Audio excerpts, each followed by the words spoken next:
बोलने का अधिकार नहीं है। और यहाँ पे बोल रहे हैं ना तो छिप छिप के बोल रहे हैं। भैया पब्लिक प्लेस में चलिए बोलते हैं, कोई नहीं, बोलने का अधिकार भी छीन लिया है। संविधान ने अधिकार दिया है, ये अधिकार मोदी ने नहीं दिया है और संविधान का भी दुरुपयोग है। तो वो तमाम जो मीडिया हाउस है जिनको खरीदने का काम जिनके हाथ में दे दिया है, वो लोग सवाल उनके पेट में गुदगुदी। जैसा को कहे नहीं बनाया, पंकज सिंह को कहे नहीं बनाया, प्रहलाद मोदी को कहे नहीं बनाया, तलवाइए पकड़ो उनसे। सवाल सरकार से कर रहा हूं तो मुझे आप राजनीति कह दोगे, क्योंकि मैं आज बात कर रहा हूं शिक्षण संस्थान की बात कर रहा हूं, मैं रोजगार की बात कर रहा हूं, मैं जो यहाँ पे जो बुनियादी समस्या है उनकी बात कर रहा हूं। आज देश की हकीकत क्या है आपको पता है? आपको नहीं पता कि अडानी ने 12 लाख करोड़ का 2 हफ्ते के अंदर अगर लैस में चला जा रहा है तो भारत की आर्थिक व्यवस्था में उसकी 135 करोड़ जनसंख्या से कहना चाहते हैं कि ये अमृत काल नहीं है, जहर काल है। और वर्तमान सरकार को 24 में हार की घुट्टी जब तक नहीं पिलाओगे तब तक इनका रोग दूर होने वाला नहीं है। भाइयों बहनों मित्रों करते रहेंगे और देश को लूटते रहेंगे। और अंबानी और अडानी का पॉपुलैरिटी में किसी नेता का घटा है इस समय तो नरेंद्र मोदी है। ईडी में दे दो। जितने भी पत्रकार हैं जो गोदी सेठ के लिए काम करते हैं, जितने भी बड़े बड़े उद्योगपति हैं,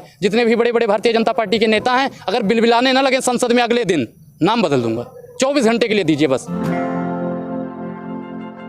सुधीर चौधरी कह रहे हैं कि सरकारी नौकरी जो लेने जाते हैं वो घूस के लिए जाते हैं, क्या कहना है? हुनर नहीं होता उनके अंदर। एक चीज बताइए, जो जितना घटिया सोच रखता है वो उतना ही सोच सकता है ना। जिसने खुद घूस लिया और सरकार ने, पूर्व केंद्र सरकार ने उसे तिहाड़ में भेज दिया हो, वो तिहाड़ी उतना ही सोच सकता है ना। उसने सिर्फ और सिर्फ भैया छात्रों के साथ या युवाओं के साथ में खिलवाड़ किया है। घूस लेने के लिए रोजगार, हम सरकारी नौकरी मांगते हैं, घूस लेने। राष्ट्रवादी पत्रकार हैं, तिहाड़ी को राष्ट्रवादी बोल रहे हो आप। ये बताइए, देश के अंदर 1969 में जब पहली बार आर्थिक स्थिति जब डामाडोल हुई थी तो उस टाइम जब सार्वजनिक संस्था का स्थापना किया गया था तो क्या उसके बाद क्रांति नहीं आई देश के अंदर? ऊर्जा के क्षेत्र में किसने क्रांति लाया? एनटीपीसी एनएचपीसी ने नहीं लाया, डीआरडीओ ने क्रांति नहीं लाया, इसरो ने क्रांति नहीं लाया। तमाम सार्वजनिक संस्थाएं जो भारत के अंदर खुली थी, उसके बाद निजी संस्था और सार्वजनिक संस्था के बीच में जो सरकारों के बीच में जो असमंजस था और समावेश बनाने के लिए सार्वजनिक संस्था खुली, तो उसके बाद रोजगार मिला और उसने क्या क्रांति देश के अंदर लाया और देश की आर्थिक व्यवस्था इतनी तेज से बढ़ी कि आज हम उन तमाम देशों में शामिल है जहां पे हम आंख से आंख मिलाकर आर्थिक व्यवस्था के स्तर पर देख पा रहे हैं। और लेकिन मोदी जी को क्या है, उसी सार्वजनिक संस्था को बेचने का काम कर रहे हैं। और वही सार्वजनिक संस्था को बेचने का, मैंने यही तो कहना, सार्वजनिक संस्था बेचने के काम में अगर देश की जनता सवाल उठा रही है तो वो तमाम जो मीडिया हाउस है जिनको खरीदने का काम जिनके हाथ में दे दिया है, वो लोग सवाल उनके पेट में गुदगुदी तो होगा ही होगा, क्योंकि उनकी रोजी रोटी कहां से चलेगी। तो क्या लग रहा है, वो सरकारी नौकरी खत्म करना चाहते हैं क्या? बिल्कुल, सरकारी संपत्ति बेच के मोदी जी ऐसा सोचते होंगे कि सरकारी संपत्ति इसलिए बेच रहे हैं ताकि सरकारी नौकरी न देना पड़े, इसलिए बेच रहे हैं। बाकी सरकारी संपत्तियां भैया इससे पहले किसी सरकार ने बेचा नहीं बेचा, मौजूदा सरकार इसलिए बेच रही है ताकि सरकारी नौकरी न दिया जाए। भैया वो सिर्फ और सिर्फ युवाओं को खत्म करने का काम करती है सरकारी। आत्मनिर्भर भैया जैसा को कहे नहीं बनाया, पंकज सिंह को कहे नहीं बनाया, प्रहलाद मोदी को कहे नहीं बनाया, तलवाइए पकौड़ा उनसे। हमको आत्मनिर्भर बनाएंगे, खुद आत्मनिर्भर नहीं है वो, हमको आत्मनिर्भर बनाएंगे। हम तो भैया किसी तरह आत्मनिर्भर हो भी जाएंगे, अपना तो काम हो जाएगा, लेकिन आपका क्या होगा? अपनी तो जैसे तैसे, लेकिन आपका क्या होगा जनाबे अली? आपका क्या होगा? हमारी तो चल जाएगी किसी तरह दाल रोटी, लेकिन मोदी जी की कैसे चलेगी ये बताओ महाराज। हिंदू मुसलमान की राजनीति सबसे ज़्यादा कर रहे हैं और हिंदू मुसलमान से कहाँ जाएंगे ये नहीं बताया। इसका मतलब आपने सही बताया कि फकीर है, झोला उठाएंगे चले जाएंगे। ललित मोदी के पास उन्होंने पैसा भेज रखा है, विजय माल्या के पास भेज रखा है और अडानी जी के हाथ में काफ़ी पैसा दे दिया कि आप भी भागिए, तो वहीं जाएंगे ना थैला उठा के मैडम, वहीं जाएंगे ना। डबल इंजन की सरकार चल रही है फिर देशों। हाँ, जहाँ डबल इंजन की सरकार है ना, वहाँ छात्रों की जो कुटाई हो रही है, प्रत्यक्षम किम प्रमाणम उत्तराखंड उठा के देख लिए। छात्रों ने सिर्फ रोजगार मांगा था और धामी प्रशासन ने रोजगार मिलता है क्या? एग्जाम दीजिए रोजगार मिलेगा। लोकतंत्र का मतलब क्या होता है ये बता। लोकतंत्र में आवाज, जनता की आवाज किस लिए मानी गई है? जनता की आवाज को पहले महत्वता दी गई लोकतंत्र के अंदर। धरना पर सुनिए, धरना पर अगर छात्र वहां अपनी हक की आवाज रख रहा है तो उसको आप देशद्रोही को उस पर डंडा बरसाओगे, ये कहाँ की न्यायिक समता की बात हो रही है?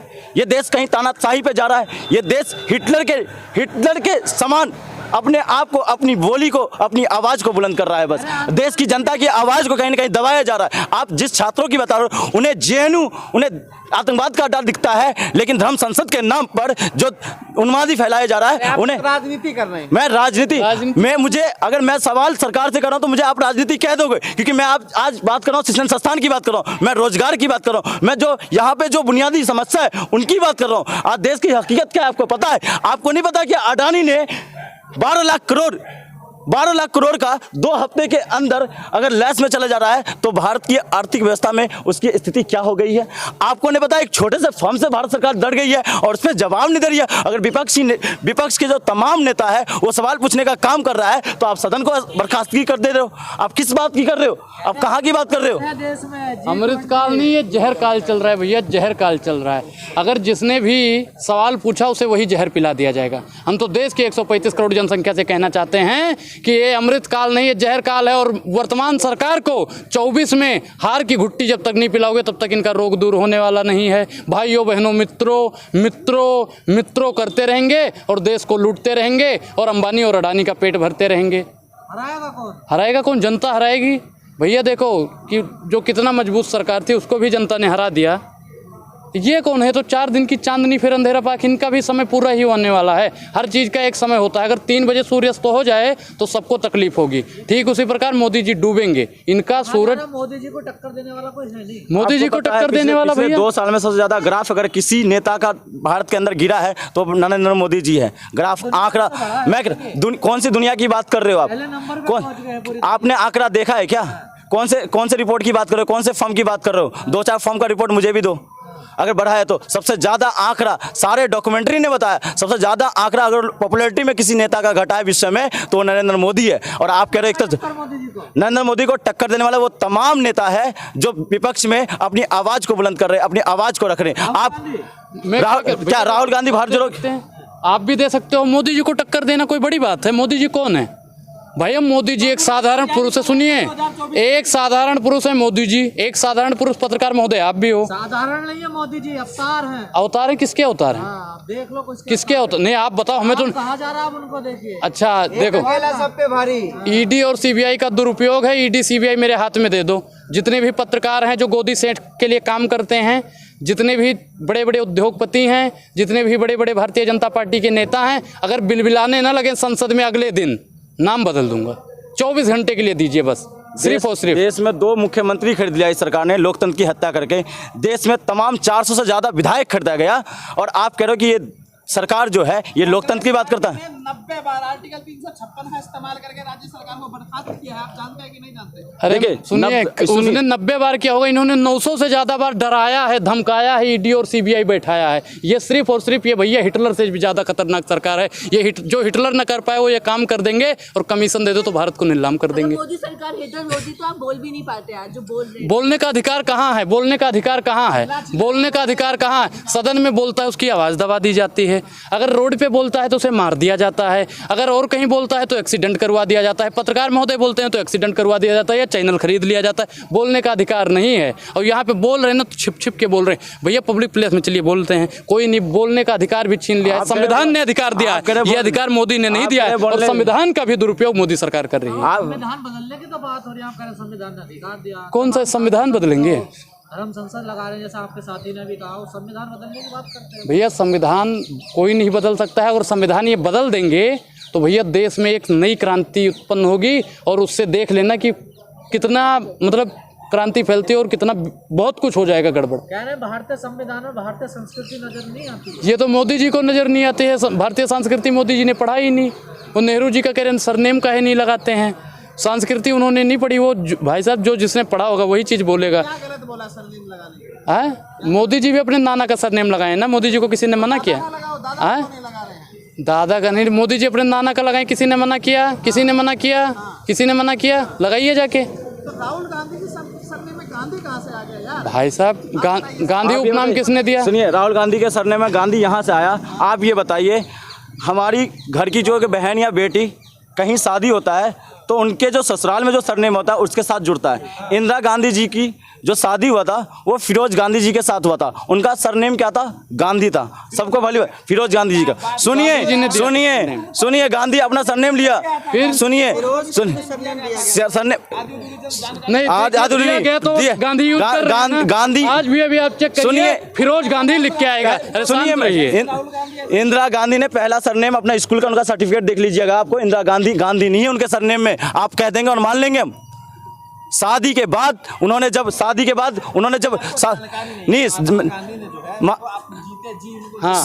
दिया था, लेकिन सरनेम लगाई नहीं थी उन्होंने, सरनेम नहीं लगाई थी।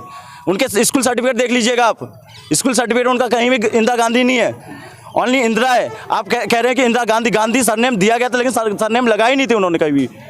उन्होंने सरनेम बाद में लगाई थी। सरनेम लगाने के बाद नहीं तो मोदी जी भी अपने नाना का लगा लेना। मोदी जी को दिक्कत हो रही है क्या? मोदी जी अपने नाना का लगा ले, हम अपने नाना का लगाएं। हम तो भैया अपने घर का लगाएंगे, अपने खानदान का लगाएंगे। मोदी जी को मैं क्या कह रहा हूँ, सनातन संस्कृति भी पढ़नी चाहिए। परिवार, जिसने अपने परिवार का ही ख्याल नहीं रखा हो, परिवारवाद क्या समझेगा भैया? परिवार के बारे में क्या पढ़ेगा भैया, बताइए। मोदी जी को पहले परिवार के बारे में पढ़ना चाहिए, फिर भारतीय सभ्यता के बारे में पढ़ना चाहिए, संस्कृति के बारे में। बिल्कुल, मैं क्या कह रहा हूँ, हिंदू भी एकजुट रहेंगे, मुस्लिम भी एकजुट रहेंगे, सिख भी एकजुट रहेंगे और ईसाई भी एकजुट रहेंगे, तभी ये भारत मजबूत रहेगा। तो ये धीरेन्द्र शास्त्री कह रहे हैं, ये आप कह रहे हैं, तो अंतर क्या है? नहीं, आजकल तो बाबाओं का दौर चल रहा है, आजकल बाबाओं का दौर चल रहा है। वो कोई बाबा हो जो कह दे, स्टेज से कह देता है नंगा कर दूंगा, कोई बाबा कहता है कि 5 वक्त की नमाज पढ़ो और कुछ भी करो, कोई बाबा कहता है कि तलवार की धार तेज कर लो, कोई कहता है कि गला काट के ले आओ इतना इनाम देंगे। आजकल बाबाओं का दौर चल रहा है, उसमें धीरेन्द्र शास्त्री ने क्या कह दिया?